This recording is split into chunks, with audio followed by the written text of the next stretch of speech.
विजय बहुगुणा के खिलाफ फिर शुरू हुई विरोधी गुट की गोलबंदी। पोर्टफोलियो बदलवाने के लिए दिल्ली दरबार पहुंचे हरक सिंह रावत का हरीश रावत ने किया समर्थन। जब विजय बहुगुणा ने देवभूमि के सीएम के रूप में कमान संभाली थी तो हरीश रावत और उनके समर्थकों ने इसका तगड़ा विरोध किया था। हरक सिंह रावत ने भी बहुगुणा के खिलाफ खुलकर मोर्चा संभाला था। अब जबकि बहुगुणा को सीएम बने 3 महीने से ज्यादा का वक्त हो चुका है तो एक बार फिर उसी गुट ने उनके खिलाफ मोर्चा खोल दिया है। हरक सिंह रावत बहुगुणा कैबिनेट में मनचाहा विभाग न मिलने से नाराज हैं और पोर्टफोलियो बदलवाने के लिए जोड़तोड़ में जुटे हैं, तो हरीश रावत भी अब उनके समर्थन में आ खड़े हुए हैं। तो सबको साथ लेकर के चलेंगे और एक लीडर के तौर पर सबको एकोमोडेट करेंगे। हरक सिंह रावत जी की जो डिमांड है कि उनके विभाग में फेरबदल किया जाए, आपको लगता है वो? देखिए, हरक सिंह बहुत वरिष्ठ नेता हैं और उन्होंने पार्टी को लाने के लिए 5 साल संघर्ष किया है, उसका संघर्ष का नेतृत्व किया है। उनका विभाग बदला जाना चाहिए? नहीं, उनको महत्वपूर्ण विभाग दिया जाना चाहिए और अच्छा हो ऐसे लोगों को उनके चॉइस का कि कहाँ वो बेहतर परफॉर्म कर सकते हैं वो अवसर दिया जाए। जब पहली बार हरीश रावत गुट ने विजय बहुगुणा के खिलाफ मोर्चा खोला था तब देवभूमि की सियासत में वो थोड़े कमजोर थे, लेकिन अब बहुगुणा मजबूत हो चुके हैं। ऐसे में इस विरोध का अंजाम देखना दिलचस्प होगा। बागपत में तालिबानी फरमान के बाद अब खाप ने अपनाए बागी तेवर। पंचायत के फैसले में दखल न देने की मुख्यमंत्री अखिलेश यादव को दी चेतावनी। आसरा गांव में 11 जुलाई को जब खाप पंचायत बैठी तो कई तालिबानी फरमान सामने आए। पंचायत ने अपने फरमान में कहा कि प्रेम विवाह करने वालों को गांव में नहीं घुसने दिया जाएगा। 40 साल से कम उम्र की महिलाएं अकेले बाजार में न जाएं। गांव की महिलाओं का सिर हमेशा ढका होना चाहिए और मोबाइल फोन में ईयरफोन और हेडफोन का इस्तेमाल ना करें। पुलिस को जब इस फरमान की भनक लगी तो उसने पूछताछ के लिए पंचायत में शामिल 2 लोगों को हिरासत में लिया, जिससे गुस्साए गांव वालों ने उन पुलिस कर्मियों को बुरी तरह पीटा और उनकी मोटरसाइकिल में आग लगा दी। अब पंचायत ने मुख्यमंत्री को चेतावनी दी है कि वो उनके काम में दखल न दें। लेकिन उनका फैसला जो है बहुत अच्छा है, ठीक है, समाज के लिए होना चाहिए। और यादव जी को जो है, अखिलेश यादव जी को है इस बात का ज्ञान नहीं है, ये कोई वो नहीं है। तो अखिलेश यादव जी को इसमें दखलंदाजी करनी, इसमें अखिलेश यादव जी को जो है दखलंदाजी नहीं करनी चाहिए। पुलिस जो गांव में गई वो गलत किया। पुलिस वालों पर हमले और पंचायत की चेतावनी के बाद एक बार फिर ये सवाल खड़ा हो गया है कि क्या खाप का वजूद कानून से ऊपर हो गया है? बागपत में खाप के तालिबानी फरमान के पक्ष में बोले यूपी के कद्दावर मंत्री आजम खान। कहा, लोकतंत्र में सभी को अभिव्यक्ति की आजादी। बागपत के आसरा गांव में बैठी खाप पंचायत के तालिबानी फरमान में संसदीय कार्य मंत्री आजम खान को कुछ भी गलत नजर नहीं आता। आजम का मानना है कि आजाद मुल्क में हर आदमी को अपनी बात कहने की आजादी है। इस बात पर बहस की बजाय ये जानने व समझने की कोशिश होनी चाहिए कि पंचायत ने ऐसा कहा क्यों। तो लोग बहुत कुछ कहते हैं, कहने की आज़ादी है हमारे यहाँ, फ्रीडम ऑफ स्पीच है। आप लोगों को कहने की आज़ादी से कैसे रोक सकते हैं? आजम तो खाप के फैसले को फरमान मानने से ही इनकार करते हैं। उनके हिसाब से फरमान की क्या परिभाषा है, अब वो भी सुन लीजिए। पता नहीं आप फरमान के मतलब कितना जानते हैं और फरमान किस भाषा का शब्द है ये भी नहीं मालूम। फरमान फारसी का शब्द है और ये बादशाहों के लिए, बादशाहों की ज़बान से निकली हुई चीज़ें फरमान कहलाती हैं। आम गांव देहात में बैठे हुए लोग अगर कोई फैसला लेते हैं फरमान नहीं होता है। हालांकि बाद में आजम ने अपनी बात में ये भी जोड़ा कि खाप को ये अधिकार नहीं है कि अपने फैसले को किसी पर थोपे। अगर ऐसा हुआ तो कानून अपना काम करेगा। बागपत में खाप पंचायत के तालिबानी फरमान से भड़का महिला आयोग।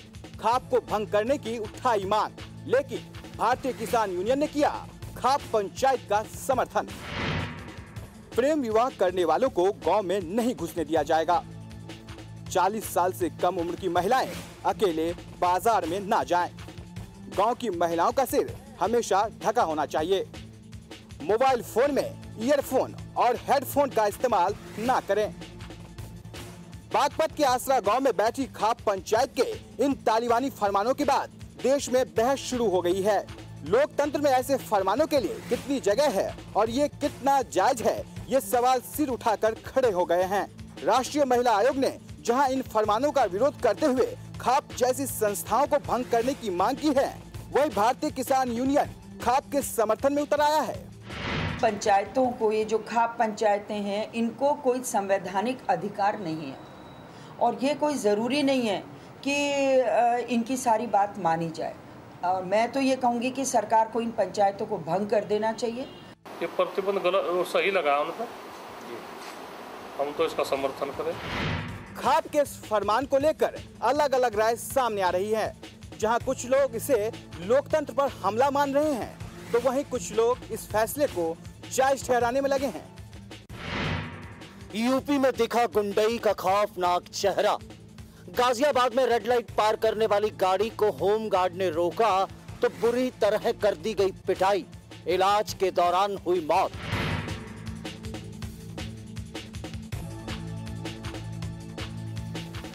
अस्पताल के बिस्तर पर पड़ा विकास जिंदगी की जंग हार गया।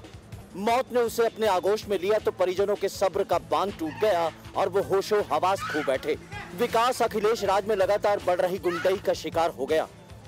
वसुंधरा इलाके में रेड लाइट क्रॉस करने वाले एक मिनी ट्रक को रोकने पर उसमें सवार लोगों ने विकास को बुरी तरह से पीटा। गंभीर हालत में उसे एक निजी अस्पताल में दाखिल करवाया गया, लेकिन उसकी जान नहीं बचाई जा सकी। विकास के हमलावरों की पहचान हो चुकी है। 2 आरोपियों के खिलाफ थाना लिंक रोड में मुकदमा भी दर्ज किया जा चुका है। हम तफ्तीश करेंगे और जल्दी जो भी व्यक्ति इस घटना में मारपीट में शामिल है और उनका जिम्मेदार है, उनको गिरफ्तार करने में कामयाब।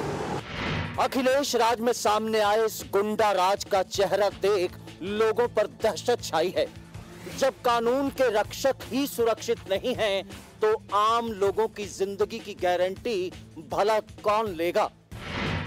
मुगलसराय रेल मंडल के दुर्गावती स्टेशन के पास हुए हादसे के बाद अब भी नहीं हट सका है मलबा।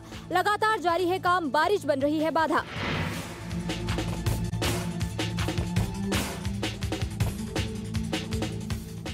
बारह जुलाई की रात दुर्गावती स्टेशन के पास हुए हादसे के 2 दिन बाद भी अभी ट्रैक पूरी तरह से खाली नहीं हो सका है। रेल महकमा लगातार काम में जुटा है, लेकिन रुक रुक कर हो रही बारिश उसकी राह का रोड़ा बन जा रही है। जिस जगह हादसा हुआ है वो rail line Howrah Delhi route की सबसे महत्वपूर्ण और व्यस्ततम लाइन है, जिस पर प्रतिदिन सैकड़ों ट्रेनों का आवागमन होता है। रूट बाधित होने से राजधानी एक्सप्रेस समेत करीब 3 दर्जन ट्रेनों को डाइवर्ट कर वाया पटना गुजारा जा रहा है। साथ ही दर्जन भर ट्रेनों को निरस्त कर दिया गया है। हालांकि अब ट्रैक की लूप लाइन को देर रात दुरुस्त कर उस पर से ट्रेनों को गुजारकर टेस्टिंग का काम किया जा रहा है, जिसमें रेल महकमे को कामयाबी भी मिली है। हादसे का शिकार हुई मालगाड़ी के 8 डब्बे अभी भी ट्रैक पर पड़े हुए हैं। ऐसे में रेलवे अधिकारियों का मानना है कि परिचालन पूरी तरह से ठीक होने में अभी कुछ वक्त और लग सकता है। मथुरा में चोरी की घटनाओं से परेशान लोगों के हत्थे चढ़ा चोर तो आ गई उसकी शामत। दे दनादन के बाद ही भीड़ ने किया पुलिस के हवाले। रस्सी आ चुकी है, इस शख्स के हाथ बांधने की तैयारी है। एक हाथ खिड़की के सहारे बांध दिया गया है। लोगों का हुजूम जमा है। इस शख्स पर भैंस चोरी का आरोप है और भीड़ इंसाफ के लिए तैयार है। और लीजिए, शुरू हो गया हिसाब किताब।